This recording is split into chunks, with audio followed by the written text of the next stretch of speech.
Do you try to park at the center of a designated parking spot? Well, I've got news for you. Parking along the edge is better. First of all, getting right into the middle of the spot is tough. You'll always miss by a few inches to the left or right. Say you park a couple of inches to the left, and someone on your left parks a couple inches to their right. Now you're closer to each other than you'd want to be. And chances are, you won't be able to get out of your car from the driver's side. If you drive along the left edge line, you'll see how your car fits exactly where you want it to. And your neighbor on the left will want to do the same to have some space on their right to open the passenger door. This way, you'll both have enough room to get out of your cars without trouble. And if everyone on the parking lot did that, they wouldn't have any problems with spacing at all. Parking lots are often the size of my hometown, so finding a car in there can be a real challenge. A sure way to do it is to make your phone remember where it is instead of your brain. All you have to do is ping the location on the map and let the GPS app guide you back to the vehicle. Ever opened your car door only to see a cyclist speeding right at it at the last moment? You'd be lucky to close the door before the accident. To avoid that, practice the Dutch reach. If you're in a right-driving country, the door is on your left. As easy as it is to just open it with your left hand, make some effort and do it with your right. Stretching like this, you'll automatically look into your rearview mirror and won't miss a cyclist coming your way. If you're in the passenger seat, do the opposite and use your left hand to open the door. It takes time to get used to this habit. One of the easy ways is to remember the slogan, reach, swivel, look, open.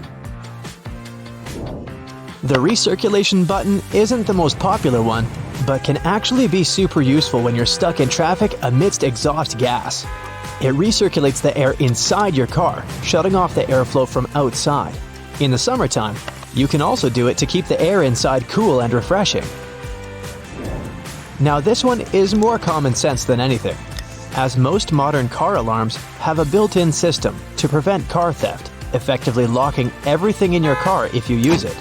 But it's handy to keep it separate from your car keys in case you get mugged, thrown out of your car, or if, for whatever reason, you left your keys inside the car.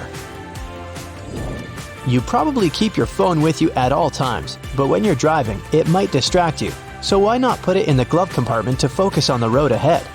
Well, two reasons: heat and cold. If you put the phone out of sight, you might forget about it and leave it in the car when you go out. And cars tend to go extremely hot or extremely cold very quickly, depending on the weather outside. If it's hot, the temperature inside the car will reach 100 degrees Fahrenheit and over in under an hour. Phones don't like being exposed to such heat, so your electronic bud, forgotten in the glove compartment, may literally melt there. The battery might leak and you'll lose it for good. And if it's winter and the weather's freezing, your car will cool down way too much in no time as well.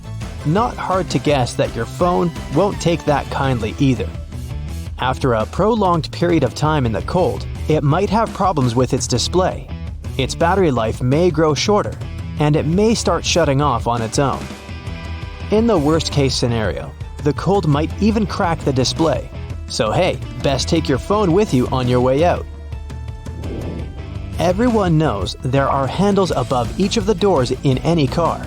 They come in handy when you need something to hold onto in case the ride gets too crazy, or the road starts to get too twisty-turny. You might have also seen people hanging fresh dry cleaning or clothes on them. But perhaps you didn't know that the original purpose of these handles was to help you get in and out of the car. A must-have for bigger vehicles, right? In most minivans and some crossover SUVs, you can pull down a convex mirror from a special compartment in front of your rearview mirror. Why do you need a second mirror over your head?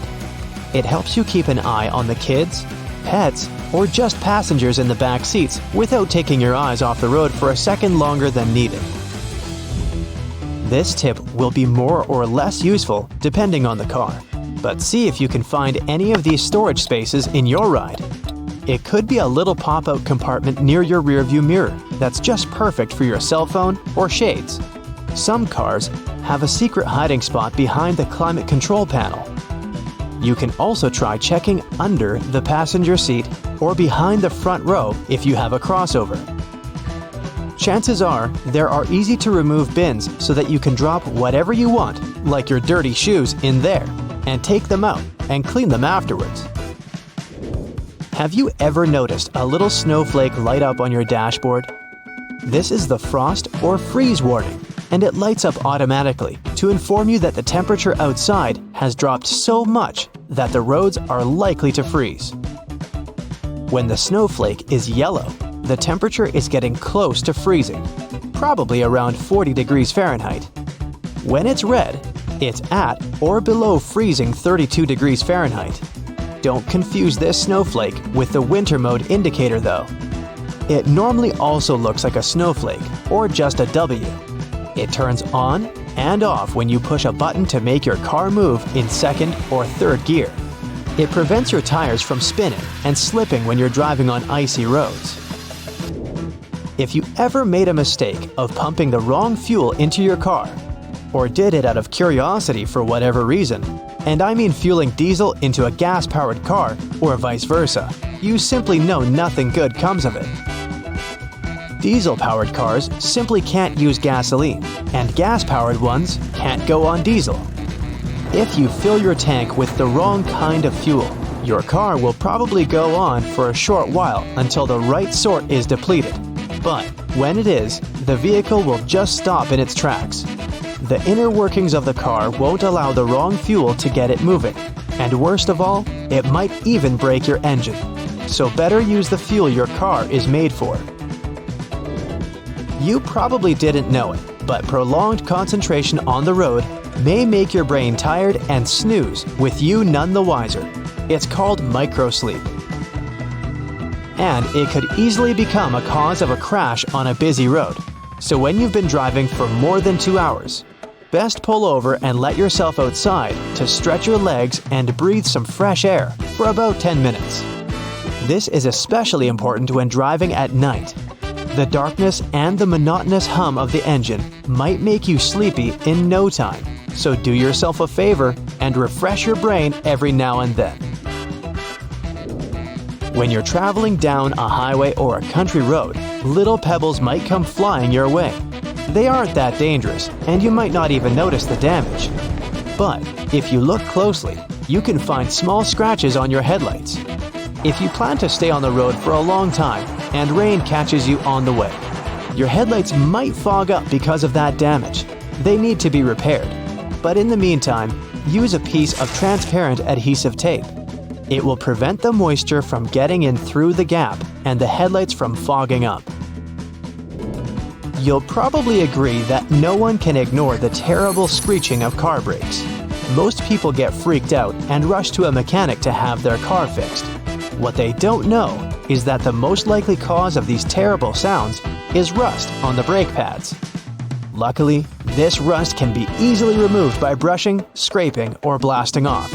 Some people do it themselves after watching a couple of YouTube videos. Most garages will be happy to do this procedure for you for a modest compensation.